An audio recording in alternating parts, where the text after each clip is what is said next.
after that, he'll be signing books in the lobby out here of the Chalberg. There's 4 titles up there available, and he'd be happy to meet you and shake your hand. Somewhere between 1:15 and 1:30, we'll be back in here for the craft talk, which is always just as wonderful as the reading. You've got little comment cards. It'd be great if you could fill those out. Grant boards like to see those. And thank you so much for coming. I begin with the playful possibility there might be someone attending this poetry reading who might like to run a reading series similar to Verse Like Water. And I advise you to remember the range of mistakes one can make in introducing a writer.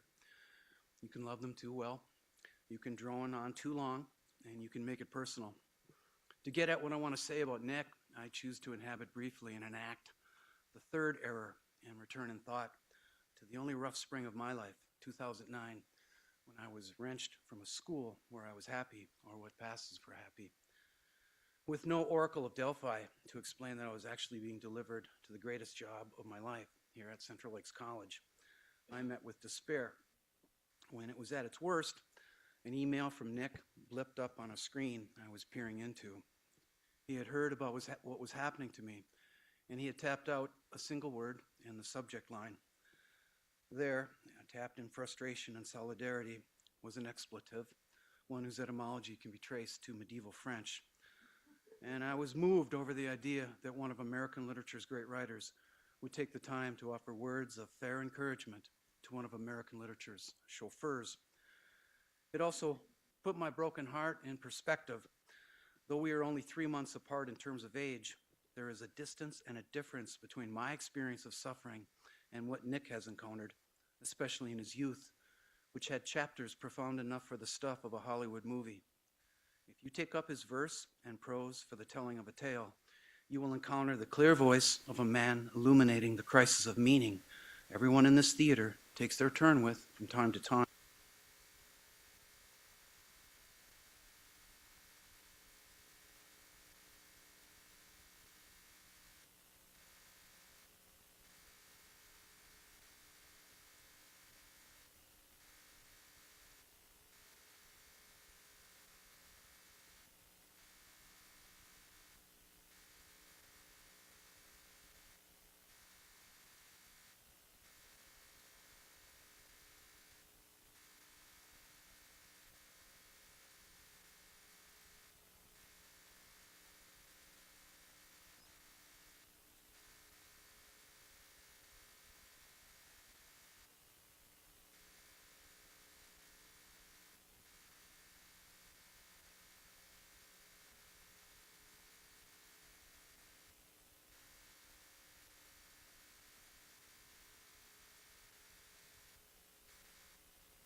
Bam.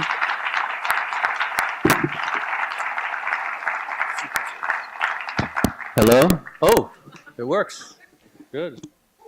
I don't know what it was. Thank you, Jeff. I forgot I wrote you that note, and I put an expletive in the subject line. Wow, that doesn't sound like me. I must have been really moved to do that. I'm really happy to be here, everyone. Just to be in Minnesota again is always a treat. I've spent the last 20 years. I've spent a lot of time here, and I have dear friends here, including Jeff. Can you guys hear me? Okay, everybody? Okay, it's good. Yeah. Okay. So I'm gonna do a thing where I'm gonna read some poems, and there's going to be some images, and the images, part of one of the projects I'm working on right now is a book that sort of brings together various collaborations I've done over the years. I've worked with a lot of different artists, like visual artists and musicians and dancers and film people and other types, maybe potters. I don't think I've actually collaborated with a potter. Over the years, and the book is sort of putting together those things. Most of my poems or writing have some sort of they're not done in isolation. They're sort of part of conversations with other artists.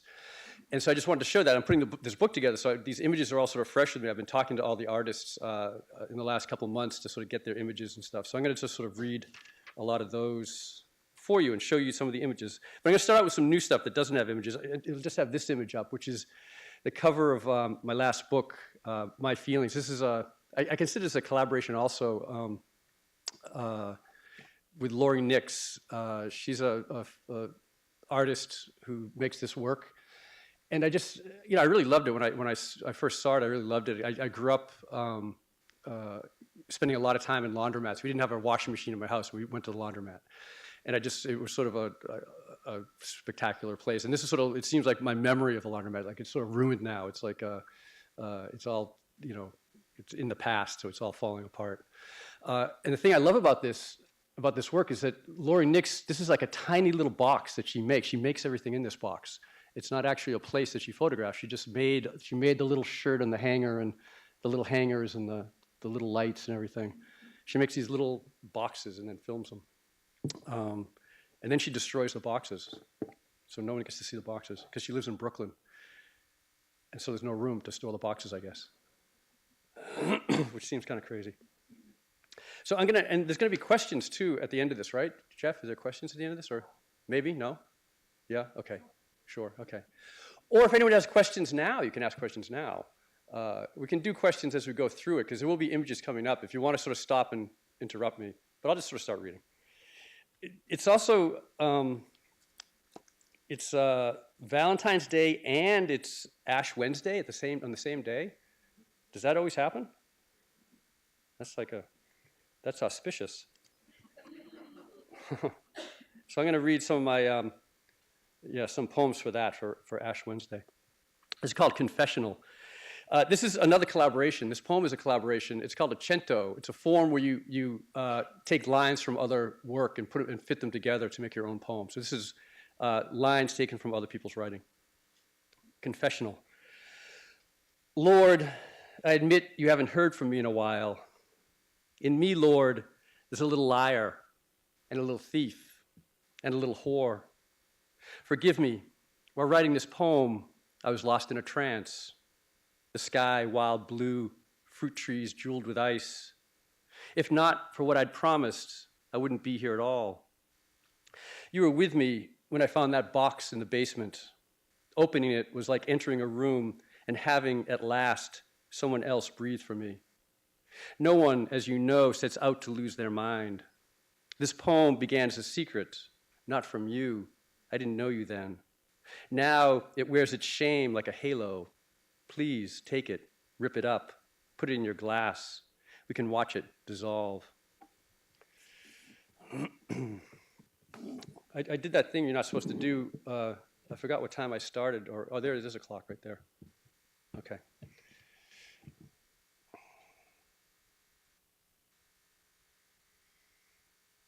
It's called, did you say Augustine or Augustine?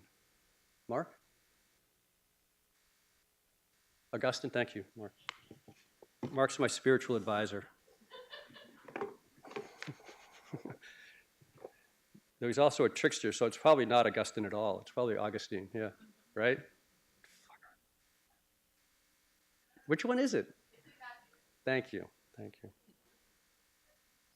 I'm talking about the saint, not this town in Florida, right? Augustine? Okay. Saint Augustine. Saint Augustine preached humility and the need to simply be on the ground. Do you wish to rise, he asked. What would he say of these words then, which, after all, are meant to replace us? What would he say about the way I go back again and again to the burning house, the house we've already escaped? These words, so quick, the way they rise up like sparks or smoke. A person could get lost in the sky watching them. A person could lose track of the important things.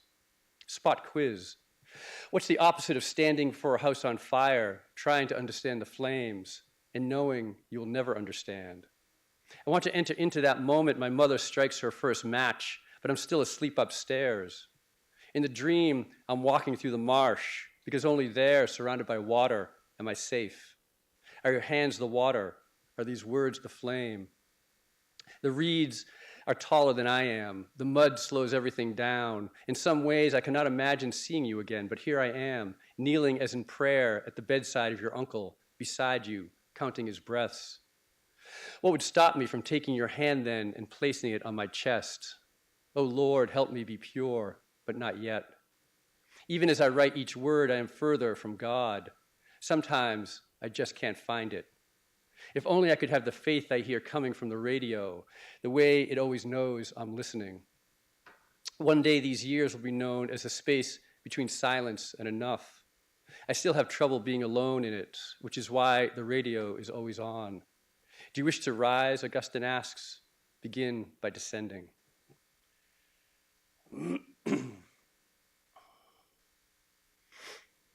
These first three poems are all from a book that's coming out next year from Grey Wolf called I Will Destroy You. You can laugh at that if you want. It's not too late for me to change the title. It's called Balcony.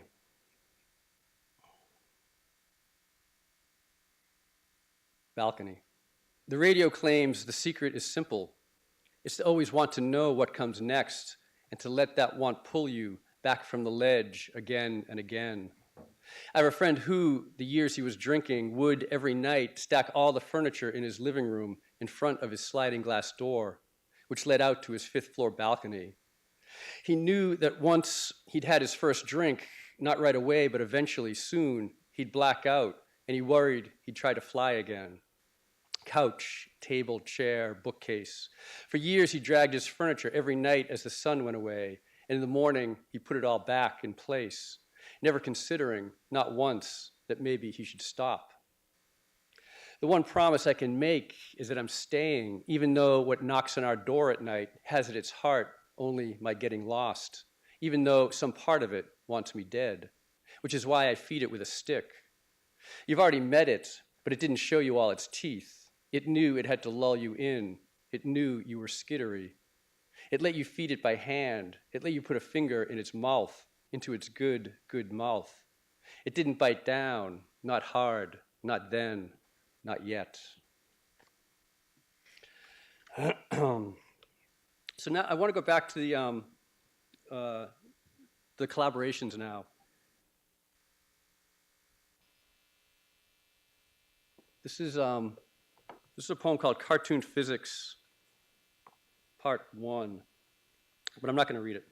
I just want to show it to you. This is a collaboration with the artist Josh Neufeld, and he's a good friend of mine. He did, like, for my first book of poems, he did turned 3 poems into these comics. I was hoping he'd do the whole book, but then I guess he lost interest. But he did 3 of them. They're really beautiful, I think. And I think they're very different than than what I imagine the poem is. He sort of took certain images from the poem. That little school bus on the bottom there crashed into the door painted on a rock, and the way he always has these papers sort of flowing through the sky. This little sand castle up in the corner. But I'm not going to read that poem. I'm going to read the next one.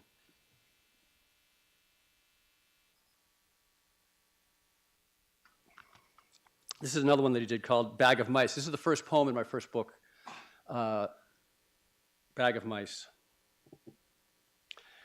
And this answers a lot. We had nice discussions with people at, just now we had some coffee before coming here, and I had some nice discussions. We sort of talked on all these things. Someone asked about my relationship to comics.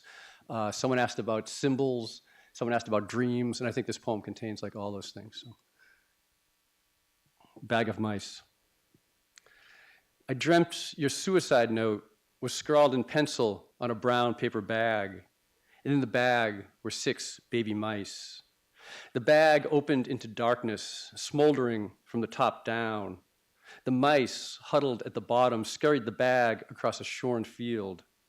I stood over it, and as the burning reached each carbon letter of what you'd written, your voice released into the night like a song, and the mice grew wilder.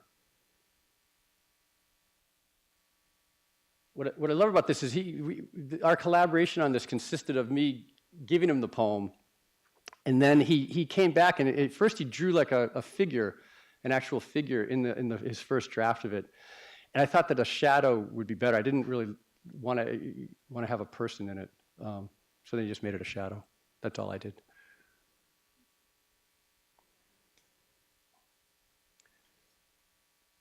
I have two more from this book that have images that have gone with them. This was sort of the beginning of my collaborations, was with friends of mine around this first book.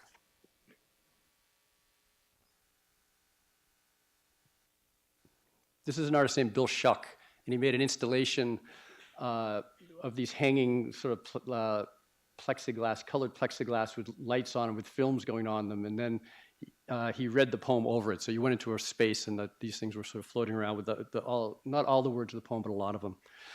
The poem's called Her Smoke, Her Trick.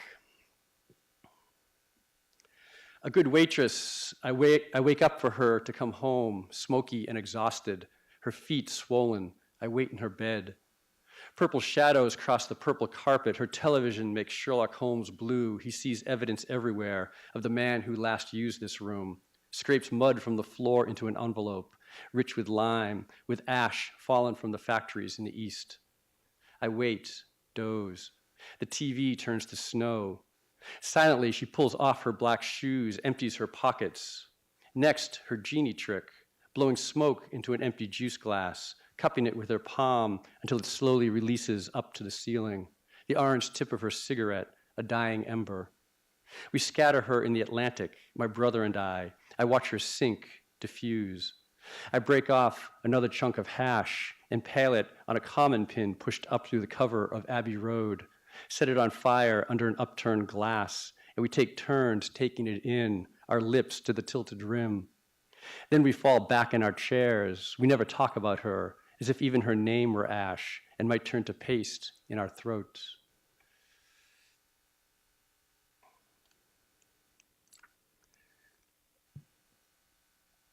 As I said, we can do this like a Quaker prayer meeting. If you're so moved, you can stand up and talk at any point.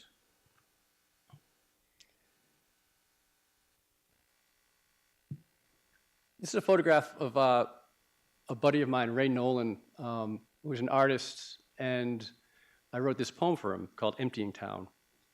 And Ray sadly died 2 years ago of a heroin overdose. He was homeless at the time. This photograph was taken by our friend Misha Richter right before he died.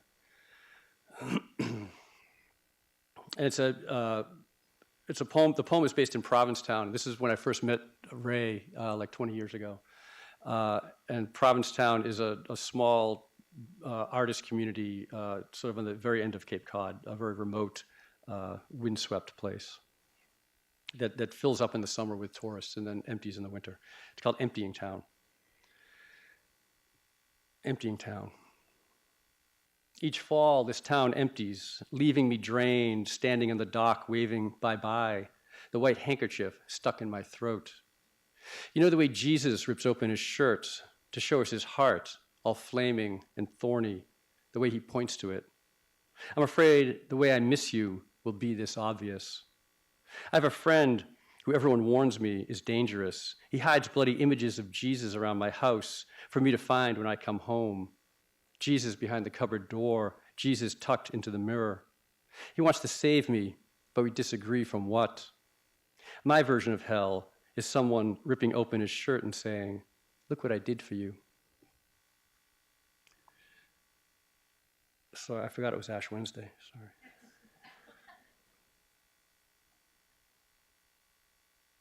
I actually did. I didn't remember that the poem ended that way.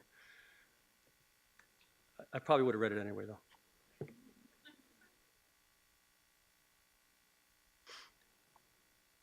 I read that poem at St. Ben's when the first book first came out, and a nun in the audience asked the first question, and her first question was, "Are you afraid of the cross?"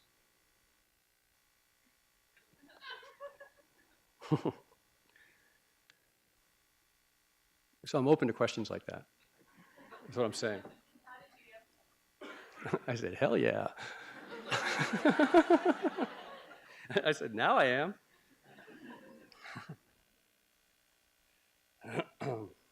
This is another photograph. My friend Misha Richter and I have collaborated for on 3 different projects, and this is a project for a next book called the book's called "The Captain Asked for a Show of Hands," and there's a poem in it called "Saudade," which is a Portuguese word. Provincetown is also a Portuguese fishing town, and it's a word probably a lot of you know it. It translates sort of vaguely as homesickness for a place you've never been. It's sort of this longing that can't be fulfilled, saudade. And so he's done all these photographs of the harbor, which is where I lived in a boat in this harbor for a long time. And these are sort of broken docks that are sort of still ghostly in the harbor. So I'm just going to read one section of that poem. The poem sort of is in several parts, but I'm just going to read the last part. And it ends with a quote from Jung, from the psychoanalyst Carl Jung. The leaf dropped from the branch. The seed rolled onto the deck. The seedling pushed into the caulking. The sapling split the plank. The tree lifts her into the fog. Beam, stem, keel, oar. This boat, this broken boat, this beach littered with broken boats. We have come back from Jerusalem, where we found not what we sought.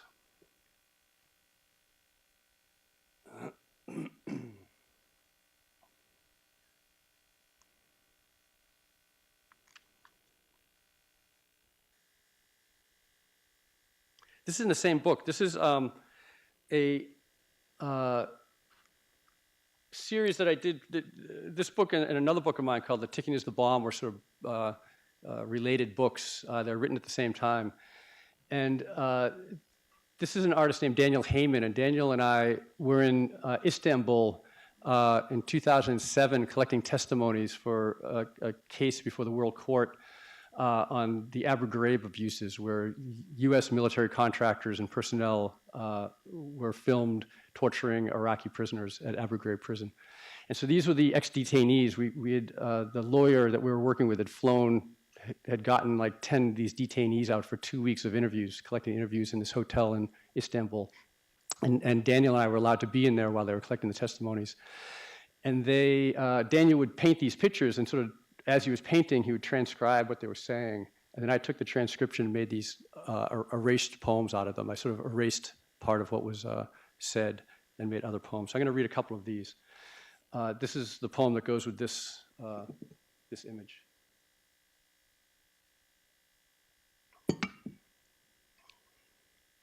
The poem itself, the longer poem, is called Seven Testimonies Redacted. And the book has like the actual testimonies in the back of the book, and then you can see them here also.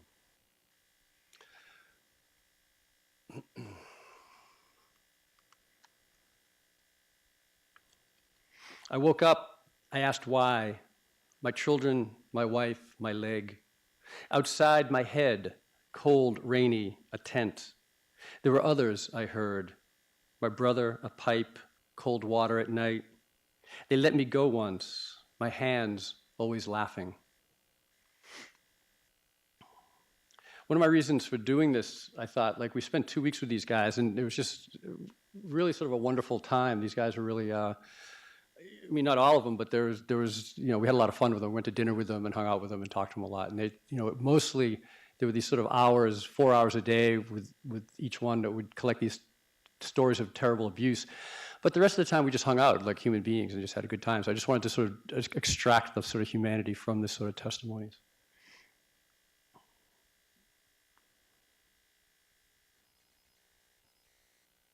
Here's the last one. I'll just read this one too, or the last one of this series. A farmer I was, 22 on the ground, hands, feet back, fists and blood. 9 days I walked naked in front. The door closed to breathe, the door opened to crack.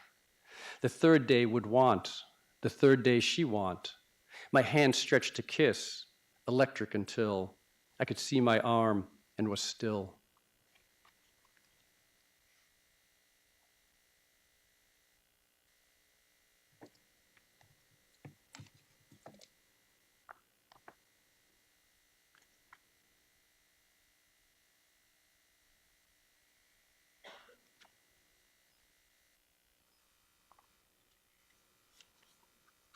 This is another one from Misha Richter. This is from a movie he took of our friend Paul Tasha, who, it's a very sort of it's become a very like wealthy town in the summer where a lot of people with money come. It's a beach town. In the winter, it's pretty desperate and isolated. And Paul somehow manages to keep horses, and he's one of the only people I know who actually hunts deer in Provincetown. I didn't know there were deer in Provincetown, but he manages to go and hunt deer in Provincetown, and feeds his family with them. And he also keeps horses, and he rides the horses in the bay. So I wrote a poem. I wrote this poem based on this image of our friend Paul. It's called Harbor. If this bowl is always empty, if it breathes, if it's lung, if a horse can rise from the ashes. Saul was a sailor on the boat to Damascus. He did not know what he was. Paul turned to a voice. It rose up from the waves. It chained his boat to the darkness. A man finds ash, and he makes it a man. A horse finds ash in a horse. It lifts us, it holds us, it breaks us again. It scatters us into the harbor.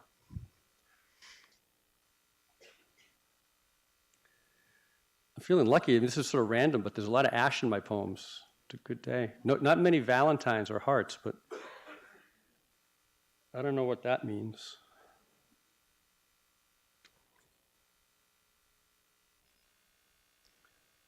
This is another friend of mine. This is artist Mel Chin.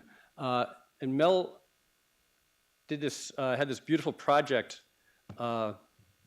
where he was born in the 50s, like maybe 53 or something like that. And he was born in Chinese American in Houston, Texas, and his family was poor. And they, the only books they had was the Funkin' Wagnalls Encyclopedia. Like they got it like at a gas station or something. They could get it if they filled up their tank. They'd get a book or something. And but when he looked through it as a kid, like there was no representation of him in it. There was no people like him. And so, back in 2012 or so, he went through the entire Funkin' Wag Encyclopedia and cut out all the images and made these various collages, sort of Dada-like collages of the images to sort of more represent his reality. So it's called Funkin' Wag A to Z is the series. So each volume has about 20 to 25 images. There's 25 volumes. And then I did a project with him where he commissioned me to find 25 writers to write poems in response. And so each writer got a volume. So this is the volume I got. I got the volume like F to G, like France to Germany or something like that. And this is one of the images. And so this is the poem. This is a part of the poem that I wrote from it. The poem is called Put the Load on Me.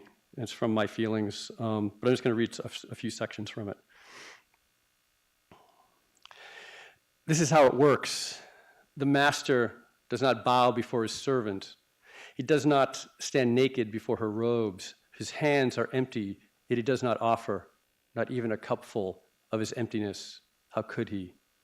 How could the world then keep spinning? He made his money, as they say, the old-fashioned way, meaning he earned it, meaning slaves, meaning go fuck yourself. Earlier, a deer stood by the side of the road, deciding whether or not to kill me. I cannot blame her. I cannot blame anyone. Many animals were hurt in the production of this book, just as many trees were hurt, and all the clouds. Open any book, and the cloud above you bursts into flame. You know this, and yet nothing stops you.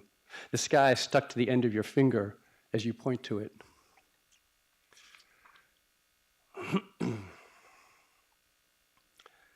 Remember, it's not that everything has to look like something else, or even remind you of something else. Everything is something else. This is the story we've been telling ourselves since we could speak. Possess nothing, Francis says. Do good everywhere. No one believes those wings will lift you.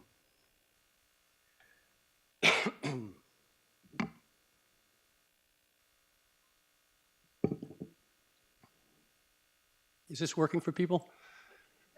Yeah? Okay. Sometimes I forget about the politeness about Minnesota. Coming from Brooklyn, it's a little eerie, or from Boston, actually. Boston, where people by now would have like thrown things at me.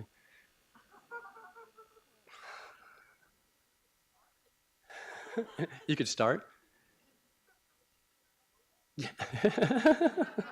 I would feel more at home, yes, if you were to do that.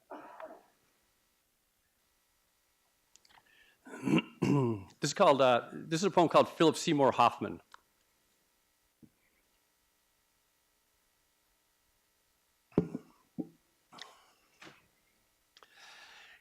Last summer, I found a small box stashed away in my apartment, a box filled with enough Vicodin to kill me.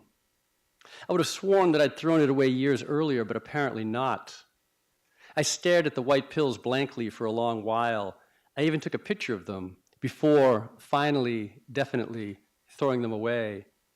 I'd been sober again for some years when I found that box, but every addict has one. A little box, metaphoric or actual, hidden away.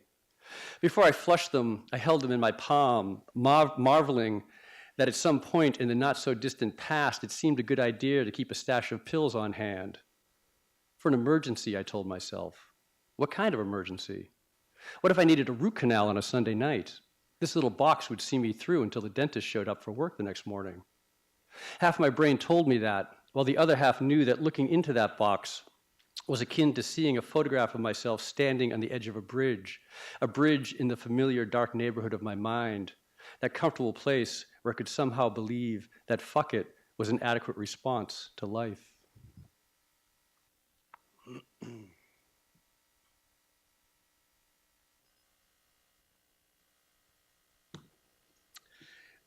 I'm going to read, I'm going to end with a few poems from the new book, again, from I Will Destroy You.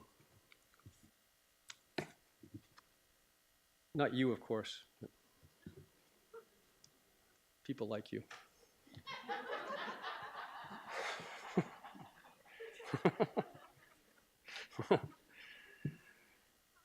You guys get a pass because you're all here.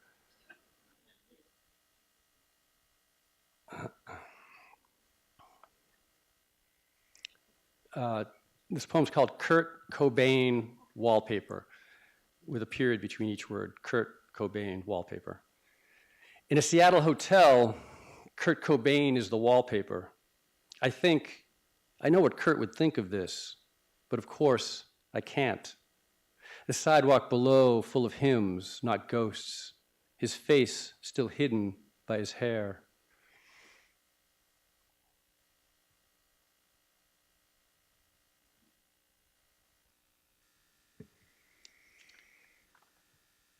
That was the actual photograph of the wallpaper from my hotel room. It seems like sort of the worst thing that could happen to Kurt Cobain.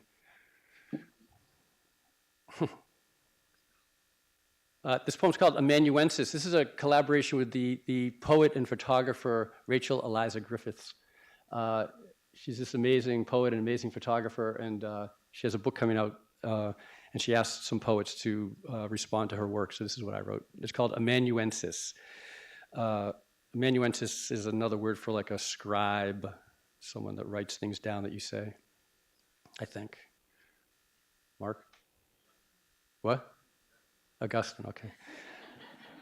This is also called Augustine. Amanuensis. Oh, nice. We should like all meditate for a second now. No one's going to take any credit for that, huh? Oh, okay. Amanuensis. If you write about painting yourself into a corner, I've lived so much with you not being here, then you might find yourself, in fact, one day painted into a corner.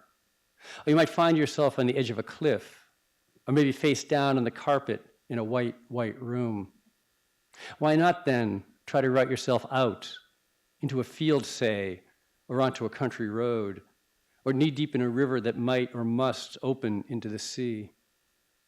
If you write it out, the words could become clear, not blurry, no. Like that photograph of your mother, calm, looking straight ahead, into the you are now, as she holds on to the you were, as you both play struggle against her.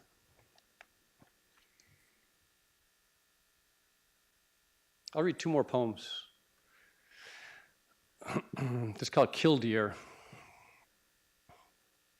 Killdeer. You know how it pretends to have a broken wing to lure predators away from its nest, how it staggers just out of reach.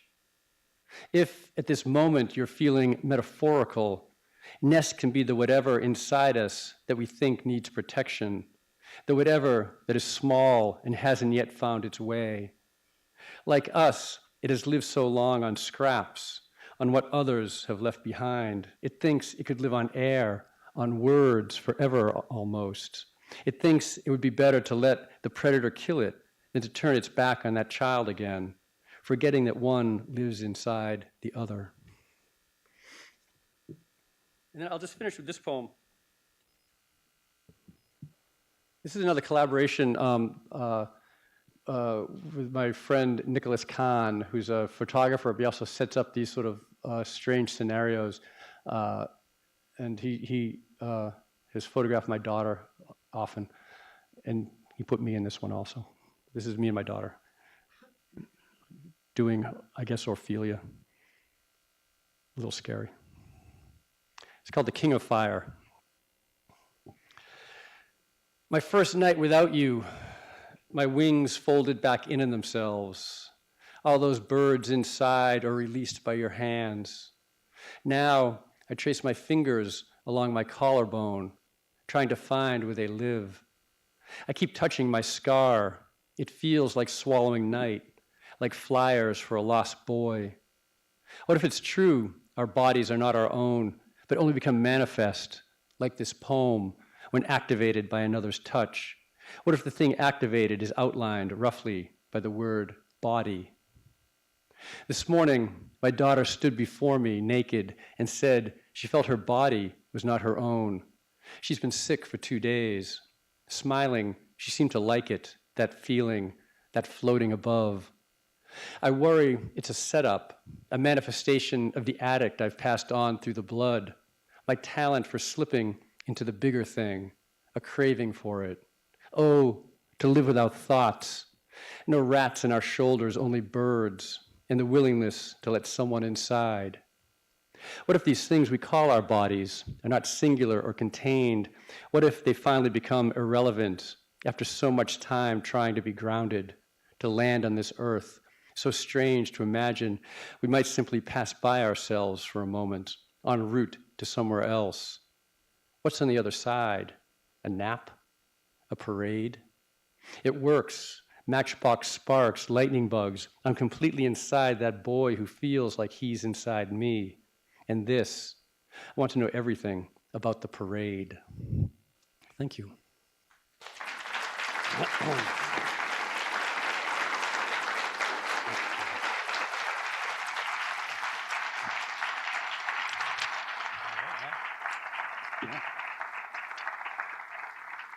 You've attended the first of 6 poetry readings that Verse Like Water is going to bring to this region across this year, 2018. Thank you so much for coming. Nick's going to sign books for a little while now, and I hope you think about coming back for the Craft Talk, which will start somewhere between 1:15 and 1:30. Hope to see you here in March when I host the Syrian refugee and poet Osama Alamar. Thank you so much for coming.